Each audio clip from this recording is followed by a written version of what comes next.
сәлеметсіздер ме? Жалпы клавиатурада сіз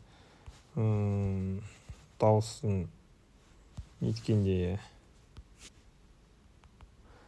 дауысы жазғанда дауыс шыққан қаламасаңыз, әрине ол без звука қоюға болады жанында.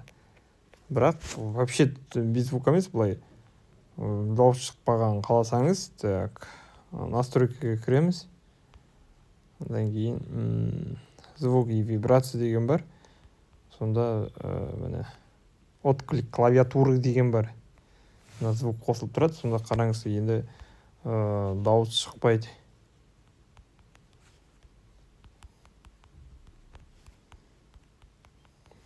Көрдіңіздер ме? Енді маған естілмей тұр, сіздерге естіле ме екен ол? Так.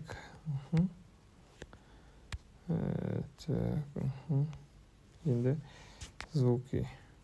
Енді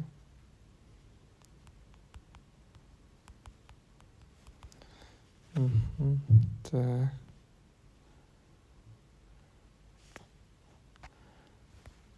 Так.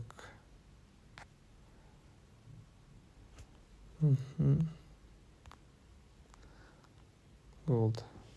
Подписаться, лайк басу сұраймын.